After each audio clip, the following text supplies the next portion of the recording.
Assalamualaikum warahmatullahi wabarakatuh. Para mahasiswaku yang berbahagia. Pada sesi pertama ini, saya akan memberikan kata pengantar selama 10 menit mengenai filsafat ilmu. Apa itu filsafat ilmu? Teman-teman sekalian, filsafat adalah berasal dari kata Yunani kuno, yaitu philos dan sophia. Philos dan sophia. Philos artinya cinta, ya. Philos artinya cinta, sedangkan sophia, ya, sophia atau sophos ini adalah kebijaksanaan. Jadi kalau Anda ditanya misalnya, apa itu filsafat? Sebetulnya kata itu merujuk pada arti kata philos dan sophia, yaitu cinta kebijaksanaan. Nah, para filosof itu ada di mana-mana, teman-teman. Ada di berbagai kebudayaan, bukan hanya di Yunani, bukan hanya di Barat, tapi juga ada Cina, di India, bahkan di Indonesia, di Nusantara sendiri, itu juga banyak para filosof. Tapi kadang-kala mereka tidak disebut sebagai filosof. Nah, pertama-tama data atau sejarah, ya, sejarah para filosof yang tertulis itu ditemukan di Yunani.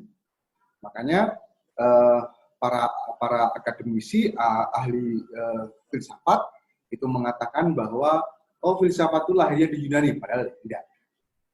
Meskipun demikian, penting kita mempelajari filsafat, bagaimana filsafat itu berkembang di Yunani.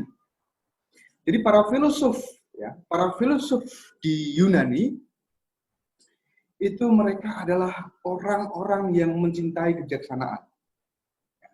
Anda pasti punya pengalaman kalau Anda mencintai orang, ya, kalau Anda mencintai orang, Anda mengejar-ngejarnya. Anda mencarinya di mana dia berada. Karena itu, philos itu sama dengan mencari atau mengejar. Jadi, kalau filsafat berarti kita sedang mencari atau mengejar kebijaksanaan. Nah, filosof terdahulu itu adalah mereka para pecinta kebijaksanaan. Kata kerjanya itu berfilsafat, pelakunya namanya filosof. Nah, untuk mendapatkan kebijaksanaan, supaya kita tahu apa hidup yang bijak itu, para filosof menggunakan akal budinya. Ya, mereka merenung, ya, mereka berpikir, merenungi apa? Merenungi alam semesta ini, merenungi masyarakat di sekitarnya, juga merenungi dirinya sendiri. Jadi, mereka merenungi diri sendiri, merenungi masyarakatnya, dan merenungi alam semesta ini untuk mendapatkan pengetahuan apa itu prinsip-prinsip dari alam semesta, atau prinsip-prinsip dari kehidupan manusia, atau kehidupan secara keseluruhan. Mereka meyakini bahwa mereka yang menemukan prinsip-prinsip di balik keseluruhan alam semesta, di balik kehidupan ini, mereka akan bisa hidup dalam kebijaksanaan. Jadi, dalam kehidupan masyarakat Yunani, filsafat itu bermakna dua. Ya. Pertama adalah pengetahuan tentang prinsip-prinsip kehidupan, yang kedua cara hidup atau jalan hidup.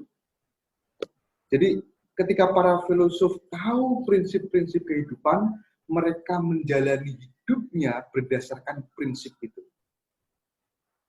Itulah makna filsafat secara lebih kaya, lebih luas. Ya. Yaitu ada dua dimensi kandungan filsafat, yaitu filsafat sebagai pengetahuan mengenai prinsip-prinsip kehidupan, ya. Yang kedua sebagai jalan hidup sang filosof berdasarkan prinsip-prinsip kehidupan yang telah ia ketahui. Ini adalah filsafat klasik, pemahaman filsafat klasik. Bagaimana filsafat pada abad modern, teman-teman? Filsafat pada abad modern, ya, mulai pada abad 15, teman-teman sekalian, dan seterusnya. Para filosof mulai mereka tidak lagi memperhatikan kebijaksanaan. Ya. Orientasi filsafat pada abad modern bukan terutama untuk mencari kebijaksanaan, untuk menggapai atau meraih kebijaksanaan, tetapi hanya untuk berargumentasi. Jadi filsafat pada abad modern itu adalah suatu kontestasi adu argumentasi, mana yang argumentasinya paling kokoh, ya. Nah, itulah apa yang disebut sebagai filsafat. Filsafat di masa klasik dengan filsafat di abad modern itu betul-betul berbeda. Jikalau filsafat pada masa klasik merupakan pencarian kebijaksanaan dengan menggunakan akal budinya berargumentasi tentu saja. Ya. Sebaliknya, filsafat pada abad modern itu dimaknai sebagai suatu pencarian pengetahuan berdasarkan argumentasi. Pencarian kebijaksanaan menjadi nomor sekian. Yang penting berargumentasi. Itulah mengapa orang seperti Syed Hussein Nasr mengatakan filsafat modern itu sebetulnya bukan filosofia, bukan cinta kebijaksanaan, tapi misosofia. Tapi maknanya benci kebijaksanaan. Ini kritik dari Syed Hussein Nasr mengenai kondisi filsafat pada abad modern hingga sekarang ini. Nah, saya sebagai pengajar filsafat, saya menyampaikan ini juga bagian dari filsafat. Kita perlu memaknai filsafat secara baru, yaitu mengkombinasikan antara pemahaman filsafat klasik dengan pemahaman filsafat modern. Yaitu bahwa filsafat adalah suatu pencarian terhadap pengetahuan yang benar, yang layak kita pegangi, dan juga pencarian terhadap jalan hidup yang layak kita titi di dunia fana ini. Inilah filsafat, makna filsafat pada abad 21, di mana sekarang kita dihadapkan oleh krisis yang multidimensional, ya, krisis politik, krisis ekonomi, krisis kemanusiaan, krisis lingkungan, dan seterusnya. Itu memaksa kita, Anda semua, saya juga, untuk mencari pengetahuan yang layak kita pegangi dalam hidup ini, terutama untuk mengurai dan memberi solusi terhadap kondisi krisis ini. Dan berikutnya adalah kita berada dalam jalan hidup yang benar, yang layak kita titi di dunia fana ini. Inilah makna filsafat pada abad 21. Tentu saja argumentasi tetap kita pakai.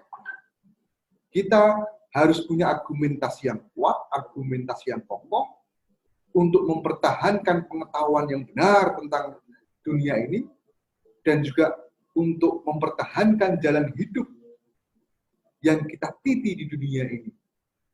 Argumentasi penting, karena Anda adalah intelektual, Anda adalah calon ilmuwan. Itu makna filsafat, teman-teman. Berikutnya, filsafat ilmu. Ya. Filsafat ilmu berarti perenungan kita mengenai ilmu, mengenai aktivitas ilmiah. Nah, filsafat ketika memahami ilmu, ya, ketika memahami sains, itu memiliki 3 pokok bahasan. Pertama adalah ontologi ilmu, yang kedua epistemologi ilmu, yang ketiga aksiologi ilmu. Jadi ada 3 cabang pembahasan filsafat. Yang pertama ontologi, yang kedua epistemologi, ya, epistemologi, yang ketiga aksiologi. Ketika kita mengkaji ilmu, kita pertama bicara mengenai ontologi ilmu.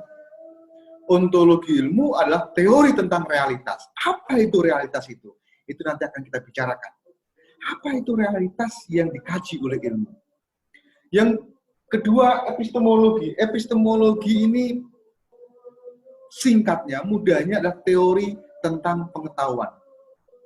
Filsafat membahas bagaimana kita bisa tahu realitas. Nah, yang ketiga, aksiologi, dia membahas tentang nilai dari pengetahuan kita mengenai realitas, atau kegunaan dari pengetahuan kita mengenai realitas. Jadi teman-teman sekalian, dalam 1 semester ke depan, saya akan mengurai 3 pokok pembahasan filsafat ilmu ini. Jadi ontologi ilmu, epistemologi ilmu, dan aksiologi ilmu. Ini pengantar pada sesi kali ini. Anda selain bisa mendengarkan saya lewat video rekaman ini, silahkan membaca modul yang saya berikan dan juga membaca bahan PowerPoint yang sudah saya kirimkan lewat di kampus. Demikian, saya akhiri. Assalamualaikum warahmatullahi wabarakatuh.